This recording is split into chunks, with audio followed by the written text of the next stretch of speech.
BJP अगर प्रचंड तरीके से गुजरात में जीती है तो उसकी एक बड़ी वजह रही कांग्रेस पार्टी के नेताओं की बदजुबानी भी, जो लगातार चुनाव के दरमियान थमने का नाम नहीं ले रही थी।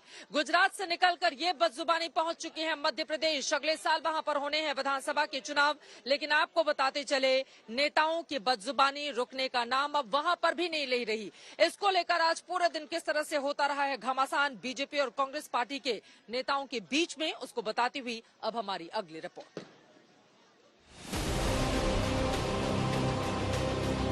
संविधान यदि बचाना है तो मोदी की हत्या करने के लिए तत्पर रहो, हत्या इंदर कराने का काम।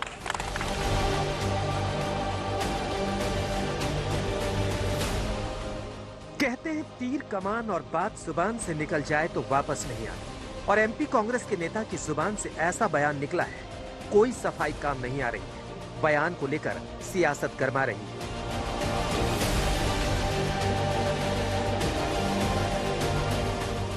क्योंकि एमपी के पूर्व मंत्री राजा पटेरिया ने पीएम मोदी को लेकर कुछ ऐसा कहा कि बयान देखते देखते वायरल हो गया है। राजा पटेरिया के बयान पर पखेड़ा खड़ा हो गया कि मोदी इलेक्शन खत्म कर देगा, मोदी धर्म जाति भाषा के आधार पर बांट देगा, दलितों को, वनवासी आदिवासियों को और अल्पसंख्यकों का भावी जीवन खतरे में है।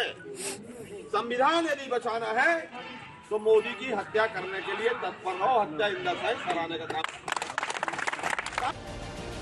राजा पटेरिया ने बाद में मोदी को चुनावों में हराने की बात कहकर मामले को संभालना चाहा, लेकिन जो शब्द उनके मुंह से उससे पहले निकला, बात वहीं आकर टिक गई। दबाव बढ़ा तो सामने आकर राजा पटेरिया ने सफाई। कल मंडलम सेक्टर के कार्ड वितरण में पवई के दौरान एक वीडियो जारी हुआ है जिसमें मुझे बताया गया है कि मैंने बोला कि मोदी की हत्या कर दो। मैं गांधी को मानने वाला आदमी हूं, गांधी की मानने वाला आदमी हत्या की बात नहीं कर सकता। वो वीडियो गलत तरीके से पेश किया गया है। मेरा कहने का आशय था कि राजनीतिक चुनाव क्षेत्र में उनको पराजित दिला के इस देश का संविधान बचाओ, अल्पसंख्यकों का, दलितों का और आदिवासियों की रक्षा करने के लिए, बेरोजगारी हटाने के लिए मोदी को पराजित करना आवश्यक है। मेरा उद्देश्य हत्या के को लेकर गलत तरीके से पेश किया गया। लेकिन पटेरिया की यह सफाई किसी काम नहीं आई। बीजेपी ने इस मुद्दे को जोर शोर से उठाया। सीएम शिवराज सिंह चौहान ने पटेरिया के बयान को शर्मनाक बताया। मैदान में उनसे मुकाबला नहीं कर पाते कांग्रेस के लोग, और इसलिए कांग्रेस के एक नेता मोदी जी की हत्या की बात कर रहे हैं।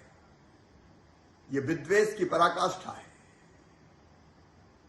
यह घृणा की अति है। कांग्रेस के असली भाव प्रकट हो रहे हैं,